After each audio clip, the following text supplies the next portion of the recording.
Kita kabar lain pemirsa, malam nanti Timnas Indonesia U23 asuhan Indra Syafri melakoni laga perdana di SEA Games 2025 menghadapi Filipina.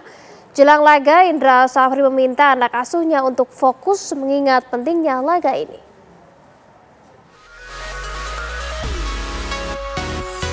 Timnas U23 Indonesia mematangkan persiapan jelang laga perdana SEA Games 2025 menghadapi Filipina.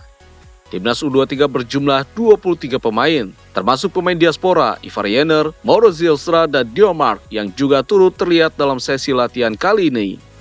Seluruh pemain dalam kondisi fit, termasuk Rifki Revarandi, pemain muda Persik Kediri yang masuk skuad menggantikan Marcelino Ferdinand karena cedera. Pelatih Timnas Indonesia U23 Indra Syafri mengaku tidak ingin memandang enteng Filipina. Indra Syafri meminta para pemain fokus untuk pertandingan melawan Filipina karena penting untuk kelolosan dari fase grup. Siap untuk pertandingan perdana besok, jam 6 besok malam. Pertandingan besok adalah sangat menentukan untuk kita bisa melangkah lebih lanjut. Timnas U23 Indonesia akan menghadapi Filipina di 700th Anniversary Stadium Chiang Mai. Dari Chiang Mai, Thailand, Iman Fajar, Supriyadi Wongsorejo, TV One mengabarkan. Informasi terkini mengenai gelaran SEA Games 2025 Thailand sudah dari rekan kami Iman Fajar langsung dari Chiang Mai, Thailand. Iman, silahkan dengan laporan Anda. Ya, selamat siang Fatima dan juga pemirsa. Saat ini kami melaporkan langsung dari Chiang Mai, Thailand yang merupakan tuan rumah bagi cabang olahraga sepak bola Grup C yang dihuni oleh Indonesia, Filipina, dan juga Myanmar. Dan hari ini anak asuh Indra Syafri atau Ivar Jenner dan kawan-kawan ini akan memulai laga pertamanya di SEA Games 2025 kali ini melawan Filipina yang akan berlangsung pada pukul 6 sore waktu Thailand ataupun juga 6 sore waktu Indonesia Barat di Stadion 700th Anniversary Chiang Mai.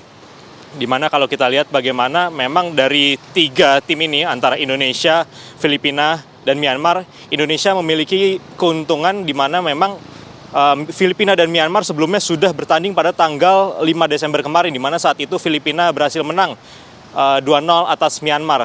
Sehingga pada laga kali ini tentunya 23 pemain yang dibawa oleh Indra Syafri ini berada dalam kondisi yang cukup fit karena memang sebelumnya belum menjalani pertandingan. Berbeda dengan skuad Filipina yang tanggal 5 kemarin baru saja melangsungkan pertandingan melawan Myanmar.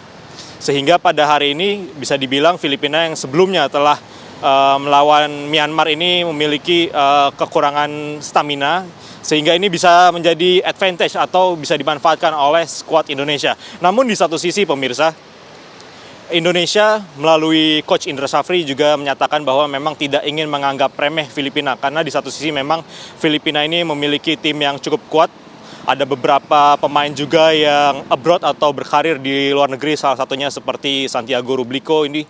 Ada juga beberapa pemain-pemain lainnya yang berasal dari La Liga ataupun juga dari Amerika Serikat yang turut menghuni skuad Filipina U23 ini, di mana memang beberapa pemain dari Filipina ini merupakan skuad Filipina U23 yang pernah berlaga di SEA Games sebelumnya. Sementara di satu sisi skuad Indra Syafri merupakan skuad Indonesia U23 yang memang baru saja promosi dari Timnas U19 yang baru menjalani beberapa turnamen seperti AFF U23, kemudian juga kualifikasi Piala Asia U23, dan juga ini merupakan turnamen ketiganya yakni SEA Games 2025 di bawah asuhan Indra Syafri.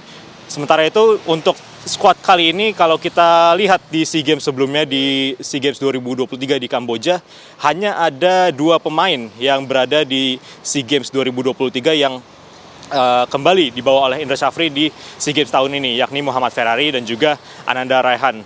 Sementara itu di luar itu merupakan pemain-pemain yang baru mencicipi SEA Games pertamanya pada tahun ini. Tentunya kita semua berharap anak asuh Indra Syafri ini bisa mempertahankan medali emas yang diraih oleh Indra Syafri pada tahun 2023 lalu. Di samping itu juga kita melihat bagaimana kehadiran beberapa pemain diaspora yang turut menghiasi skuad dari Indra Syafri ini seperti Ivar Jenner, kemudian juga Mauro Zylstra dan juga Dion Mark. Adapun untuk Marcelino Ferdinand yang sebelumnya diproyeksikan untuk tampil di SEA Games 2025 ini memang berhalangan karena cedera sehingga posisinya digantikan oleh Rifki Revarandi yang merupakan pemain muda dari Persik Kediri. Dan kalau kita lihat bagaimana kekuatan dari timnas Indonesia U23 ini memang cukup menarik pemirsa, karena memang rata-rata ini merupakan pemain-pemain yang sudah memiliki menit bermain yang cukup di Liga Indonesia. Sebut saja misalnya di posisi kiper ada Cahya Supriyadi yang merupakan kiper utama dari PSIM Jogja. Tentunya kita akan menantikan bagaimana perjuangan Garuda Muda pada pukul 6 sore nanti. Kita kembalikan ke studio. Baik, terima kasih Iman melaporkan langsung dari Chiang Mai, Thailand. Selamat kembali bertugas Iman.